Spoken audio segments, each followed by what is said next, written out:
இந்த ஃபெஸ்டிவல் சீசனுக்கு பிளாக் பஸ்டர் வண்ணங்களில் சுஷ்மா வணக்கம். தற்போது நீங்கள் இருக்கும் அந்த பகுதியில் எந்த அளவிற்கு மழை நீரானது தேங்கி இருக்கிறது, அதை அகற்றுவதற்கு மாநகராட்சி தரப்பில் ஏதேனும் நடவடிக்கைகள் எடுக்கப்பட்டிருக்கிறதா? கள விவரங்கள் சுஷ்மா சுரேஷ். வணக்கம் பிரகாஷ். இப்போ நான் நிற்கிற இடத்த பார்த்தோடனே உங்களுக்கே தோணும் இது என்னமோ கடலோடைய பேக் வாட்டரோ இல்லை வந்துட்டு ஏரியில் நம்ம நிற்கிறோமோன்னு தோணும். ஆனால் அதுதான் இல்லை, ஒரு வீட்டோடைய முன்பகுதி, அதாவது கார்டனிங் அப்படின்னு சொல்லக்கூடிய ஒரு ஏரியாவில் தான் நம்ம நிற்கிறோம். ஒரு வீடு, இந்த ஏரியா அதாவது நம்ம இருக்கிற இடம் பார்த்தீங்க அப்படின்னா சென்னை அண்ணா நகரில் உள்ள 18th அதாவது அவென்யூன்னு சொல்லக்கூடிய ஏரியாவில் தான் நம்ம இருக்கிறோம். இந்த இடம் முழுவதுமாகவே பார்த்தீங்க அப்படின்னா 360 டிகிரியும் பார்த்தீங்க அப்படின்னா முழுக்கவே தண்ணி தான், முழங்கால் அளவுக்கு தேங்கி இருக்குன்னே சொல்லலாம். இப்போ நம்ம வந்துட்டு இந்த ஏரியாவில் இருக்க அப்பார்ட்மெண்ட்ஸ் எல்லா இடத்துலையுமே தண்ணி அப்படியே நிறைஞ்சி இந்த அளவு தான் நிற்குது. இதில் பல பேர் இந்த இடத்தவே காலி பண்ணிட்டு போயிட்டாங்கன்னே சொல்கிறாங்க. ஆனால் ஒரே ஒருவர் இங்கே உள்ள வாட்ச்மேன் நம்மளோட இணைஞ்சிருக்காரு. ஐயா வணக்கம் ஐயா. இந்த வருஷம் இந்த மாதிரி ஒவ்வொரு ஏரியாலையும் இந்த இந்த பகுதியில் உள்ள ஒவ்வொரு ஏரியாலையும் இந்த மாதிரி தான் தண்ணி தேங்குதா? இல்லை, சில இடங்கள்ல தண்ணி தேங்கு, சில இடங்கள்ல மேட்டு பகுதியில் தண்ணி தேங்காது. இந்த அப்பார்ட்மெண்ட்ஸ்குள்ளே தண்ணி வருது இல்லைங்களா, இது ஒவ்வொரு வருஷமும் இதான் பண்ணி வருதுங்களா? வருஷம் இந்த மாதிரி பண்ணோம். அப்புறம் கொஞ்சம் மழை விட்டுட்டா வடிஞ்சு போயிடும்.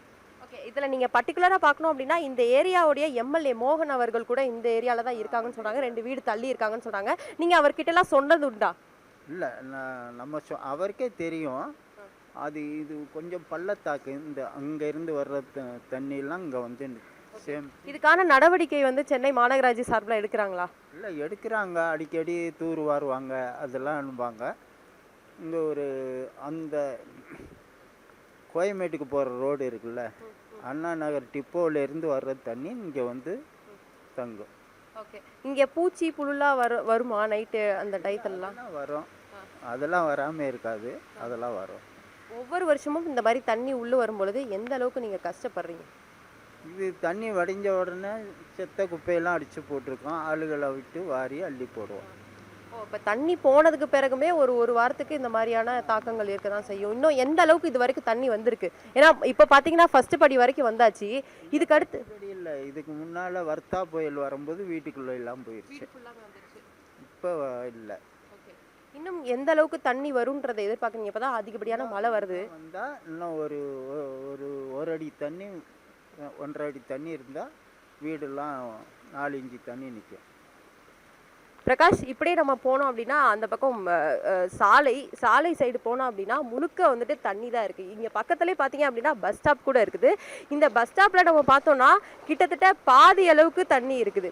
இன்னும் சொல்லணும்னா இந்த பக்கத்தில் இதுக்கு இந்த இப்போ நீங்கள் பார்த்துட்டு இருக்கீங்களா இந்த கேட், இதுக்கப்புறம் பார்த்தீங்க அப்படின்னா அதில் ஃபுல்லாக வந்துட்டு ஒரு சாக்கடை போகிற ஒரு வழியாக தான் இருக்குது.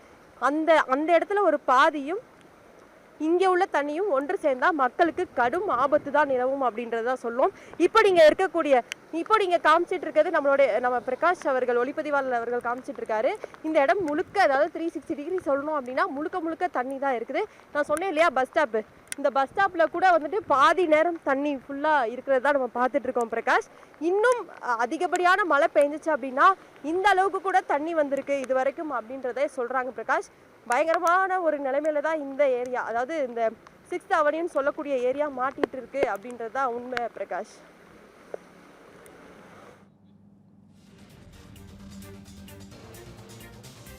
சென்னை அண்ணா நகர் சாந்தி காலனியில் குடியிருப்புகளை மழை நீராழ்ந்து சூழ்ந்திருக்க தொடர்பான கள விவரங்களை வழங்கியமைக்கு நன்றி சுஷ்மா சுரேஷ். இந்த ஃபெஸ்டிவல் சீசனுக்கு பிளாக் பஸ்டர் வண்ணங்களில்